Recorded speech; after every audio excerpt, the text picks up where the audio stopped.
Hey guys, it's Goosebumps Completionist, and today I'm bringing you another book review from the HorrorLand book series. And it's book number 7, My Friends Call Me Monster. Now, My Friends Call Me Monster is within the first 10 HorrorLand books that feature the main stories, which run about 85 to 100 pages, give or take, in the beginning of the book. And then at the back portion, there is a secondary side story involving the characters from the story being put into HorrorLand. And those segments within the first 10 books are called Enter HorrorLand. I'll be saving all of those segments and binge reading them as one review. So I'm only reviewing the main story for this book here today. And after this one, I think I only have 3 left, and 2 of them are sequel books, so I got to get on that. But anyway, My Friends Call Me Monster. I mentioned this in the past, that this is one of the most invisible Goosebumps books ever. So I kind of wanted to check it out to see if there was like some hidden gem status in there. And I came out quite surprised given what the story was. For a story that's only 92 pages, often than not in these first 10 HorrorLand books, the pacing is all over the place, or it probably could have used the actual full length to flesh out the story a little bit better. This is one of those that I think the length kind of serves the concept better than some other ones, and I'll get into that very shortly. But I was actually surprised, and you know, there are some big negatives with the story, I would say, but it's one of those that kind of make up for it being silly and over the top. Yes, this is a sillier Goosebumps book that I actually rather liked, and yeah, we'll get into the reasons why. But if you haven't read My Friends Call Me Monster's main story, you should probably check it out, especially if you're fans of some other Goosebumps books that this is taking from, like Calling All Creeps, or The Girl Who Cried Monster, or Egg Monsters from Mars, or even Attack of the Jack-O-Lanterns. This will be up your alley, I feel. So let's get into the plot overview without giving too much away. So very unorthodox for Goosebumps standards, at least. The story starts off right in action, basically. This kid named Michael and his 2 friends, I think Daisy and Dwayne, are inside of this home or a residence domicile of their teacher, Mrs. Hardesty. And they have this plan to drop off this black cat into her home because she's superstitious, and the reason why they're doing this is for revenge for them getting in trouble. And it takes a cue from a former OG62 book, Attack of the Jack-O-Lanterns. It gets into a backstory kind of situation with exposition leading up to the events of that. And soon enough, you really learn that this kid named Michael, he's like 12 years old. He's a bigger, taller kid. He looks like he's in high school. He has some technology background that we never really actually get to see in the book, unfortunately. But he is kind of a jokester, and he loves to pull pranks. And him and his friends pull a prank on this teacher named Mrs. Hardesty, I think like a few days beforehand of the events of the story, or maybe a few weeks. And what happens is she pinpoints that these kids did it and come up with a punishment, saying that they have to come to this neighboring house or property nearby her home one Saturday morning and do some cleanup and get involved in some nasty stuff. And these kids are trying to get out of it, but they end up having to go. And there's this principal named Mr. Wong who they try to schmooze and say, hey, look, can you take our side on this? But Mr. Wong's like, well, you're kind of being harsh on them, but I can understand, you doing this. So, he decides to keep a watchful eye on the kids when they go there, because he does make an appearance and offer to bring them snacks and stuff. But while they're at this place, they're pretty much forced to go inside of this dumpster, and it's pretty gross. And, they get their, waist deep in trash, goo, and all that. It's pretty, just gross for the sake of being gross. And the kids are like, we got to find a way to get Mrs. Hardesty back. So essentially, they're coming up with a revenge plot to get back for getting in trouble for pulling a prank. Yeah, these kids aren't really likable. And the monologue of Michael is something that will take you back almost immediately in the story, because he's written like a bully protagonist at first, but he has some funny quip monologue to him, like where he makes jokes about Mr. Wong and stuff. That feel very Happy Madison-esque. If you've ever seen a Happy Madison movie, Michael kind of feels like a character that would be in like, I don't know, a David Spade or Adam Sandler movie that you'll see on like Netflix or something. So Michael, when he's done doing his, punishment, he comes up with this idea after seeing this black cat to get Mrs. Hardesty back. And that's what ties back to the first chapter, tying it back to the current events. And these kids are inside of Mrs. Hardesty's house trying to put the black cat somewhere where she'll find it and be freaked out, and they'll get their revenge. Well, they try to put the black cat down in the basement, but they think they hear something down there and that spooks them, so they decide to put it up in the attic instead. And when they go up in the attic and to release the cat, they hear a car pull up, and they know it's Mrs. Hardesty, and they're basically trapped in the attic. So the kids hide behind this couch in the attic, and they're waiting to see if Mrs. Hardesty comes home and maybe leaves immediately or goes somewhere else in the house so where they can get out of the attic. But she ends up coming up to the attic, and the kids kind of make note of this, and they're like, Michael's hugging the cat to keep it quiet, and they see this sheet that they kind of ignored when they walked in, and they see Mrs. Hardesty pull the sheet out, and it's a giant 6-foot tall egg, and she proceeds to sit on it with like sweatpants and a sweatshirt, like she's warming up the egg. And the kids are like mortified by this and like, what is she doing? And they're basically forced there to just observe this for hours. And after Mrs. Hardesty falls asleep, the kids manage to escape the home and, get away, and they leave the cat up in the attic. And Michael's like, something's off with this. Maybe we should go back into the home and snap some photo evidence of this. And he's telling his friends, and his friends are like, we're never going back into that house. We had too close of a call. It's all on you, buddy, if you want to do it. So Michael gets this idea to go forward with this when Mrs. Hardesty confronts him about this black cat, and basically, says, I know you did it. And he's like, well, I know you have something weirder. So now he's trying to get further blackmail so he can get himself out of trouble for breaking and entering in the home. Yeah, it's one of these stories where he keeps digging his hole deeper, trying to get more revenge. But he pitches the idea, and this book uses references. Okay, this came out in like the late 2000s, early 2010s. There's a reference to instant messaging. Yeah.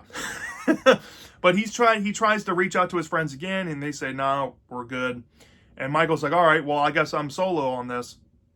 He goes up into the attic again in Mrs. Hardesty's house, and he watches her do the same thing. She comes home, immediately goes up into the attic, and she's sitting on the egg, and then he hears cracking noises, and the egg hatches. And he sees this green-skinned creature. Mind you, the cover has a red-skinned or pink-skinned creature. It's very inaccurate. And the egg's not even green-colored, so yeah. And I really don't know how the title ties into the story, other than there was one line said in Michael's monologue saying, my friends call me monster. Yeah, kind of corny, but this monster breaks out of the egg. And Mrs. Hardesty's talking to it like it's her baby and stuff. And Michael's mortified, and she guides the creature down the attic stairs, and he's like, okay, well, here's my time to get out. But he's so mystified by this relationship that he feels like he has to kind of linger and observe what's going on.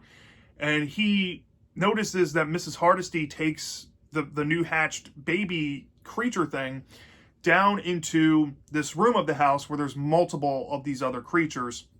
And Mrs. Hardesty essentially reveals that she is not a human. She's actually like an alien implant called Hyborg Zenath or whatever, and gives her name, and it says that there's a Commander Xanax, I think that's his name, something like that.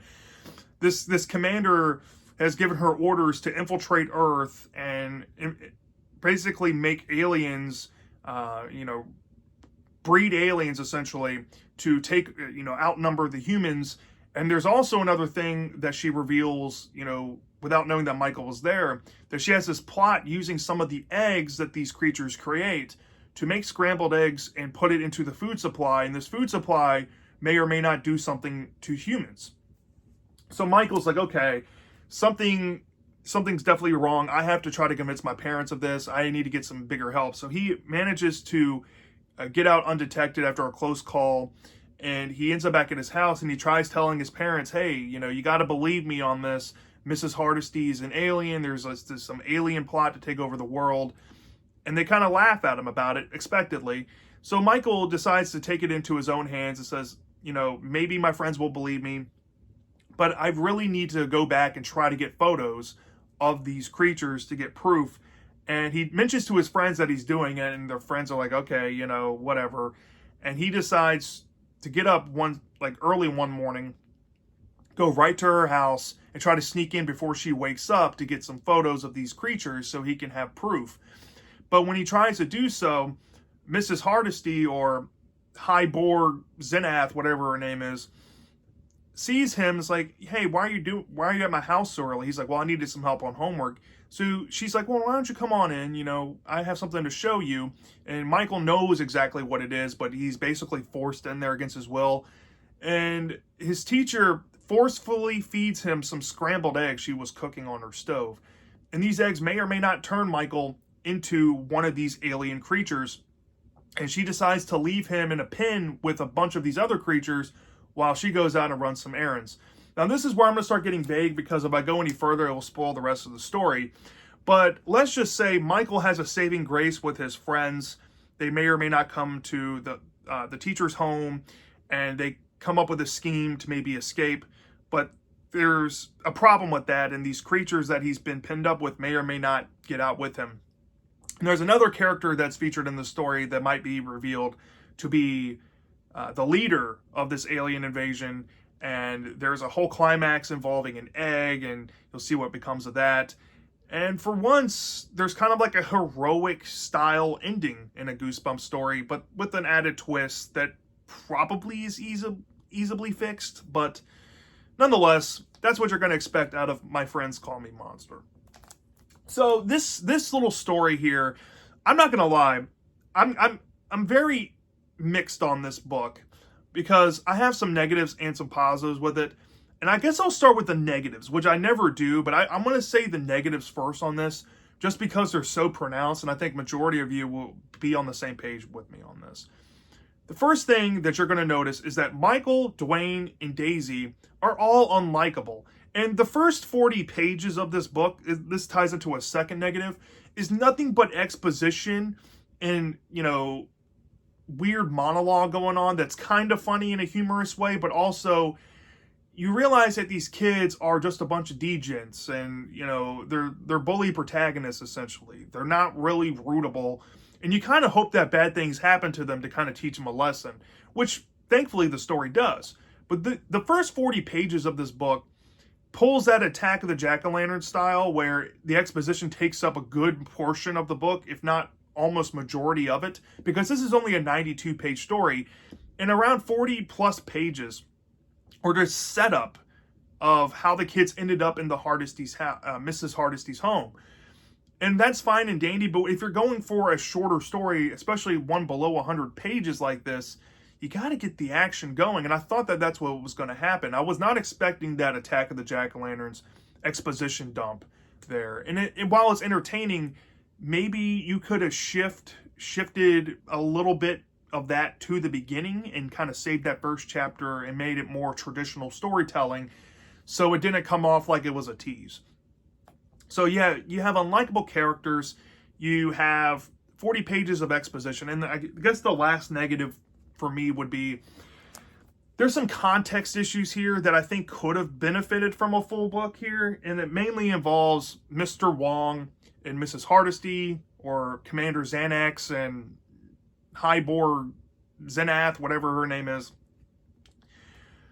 It's very vague on the plot to destroy humanity. It's just kind of generically thrown in there. It's definitely ripping from Calling All Creeps in a lot of ways. It's definitely ripping on That Girl Who Cried Monster. This is definitely one of those blender modern books where it's taking former ideas and trying to take from them and put it all into one story.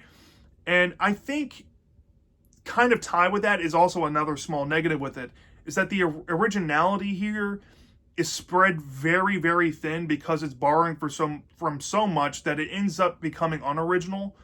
Primarily the Egg Monsters from Mars story, The Girl Who Cried Monster, and Calling All Creeps. If you've read all three of those books, you have experienced this story. But that goes without saying. There are some positives with it.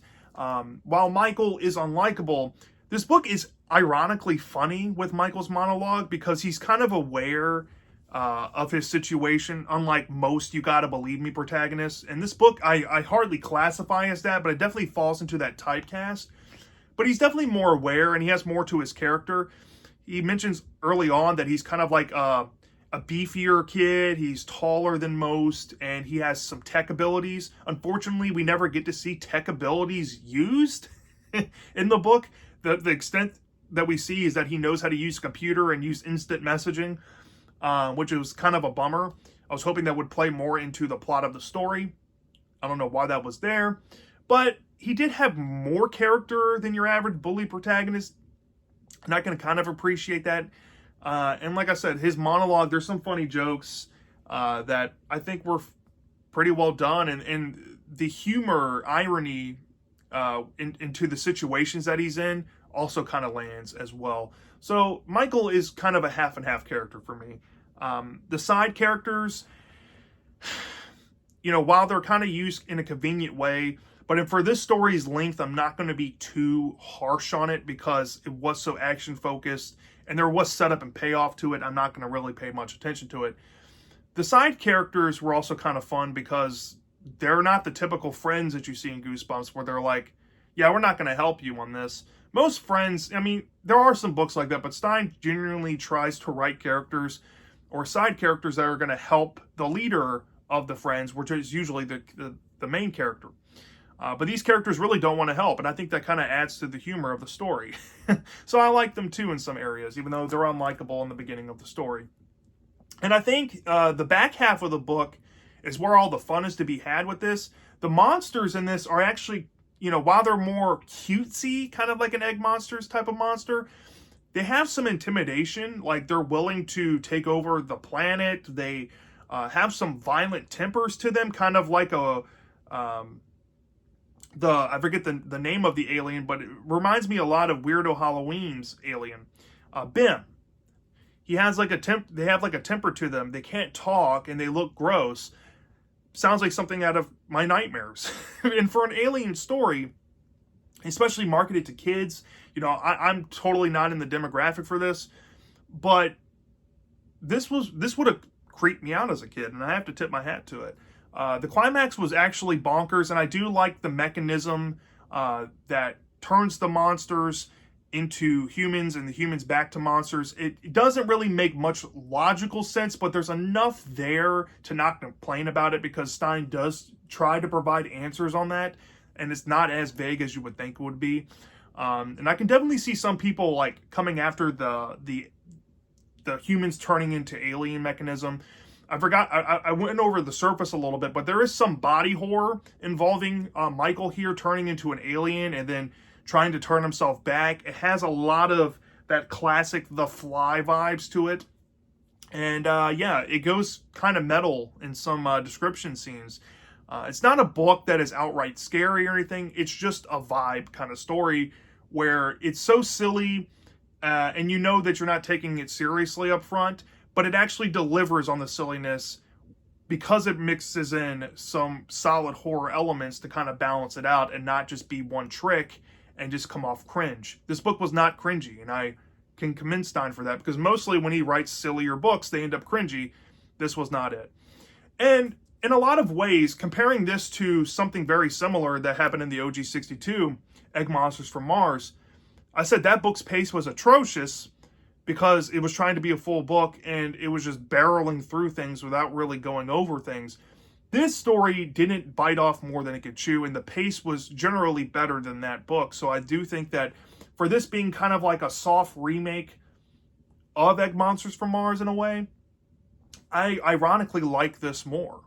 And I can commend Stein for doing that for me because Egg Monsters from Mars, I really enjoy that book. I think it's a good book. But that had way more issues in hindsight than this. And the ending of Egg Monsters is atrocious. This ending is fine and acceptable. So yeah, this was an entertaining book. This was a very entertaining one. I was quite surprised how much I ended up liking it. But it's not a very good one. It's not a great book by any means. So it's not getting above a 4 out of 5 stars. It's getting less than that. But I definitely think that this is a C-tier book. I said before, it's an overlooked book. It's invisible. I can kind of understand why. There's nothing in this book that you haven't seen before and nothing all that remarkable about it. But it's a pretty good, serviceable Goosebumps book. So from a 0 to 5 star basis, given all those issues I had mentioned before, I decided to be more fair on this, and I deducted 1.2 points off and gave this a 3.8 out of 5 stars, which is a solid C, pushing that C plus territory. And this is like where the territory of C tier that I call good. This is a genuinely good book. More so on the average side of good, but to me, average in Goosebumps is good. That's what average should aim to be. Because on a grading scale in school, C is average, but it gets you degrees. This is a C tier Goosebumps book all day long for me, but it's good in a solid way, and it was a pleasant surprise. So yeah, that's my thoughts on My Friends Call Me Monster. Let me know down in the comments section if you've read this book before. Do you love this? Do you hate this? I'm dying to know, and I'll see you next time.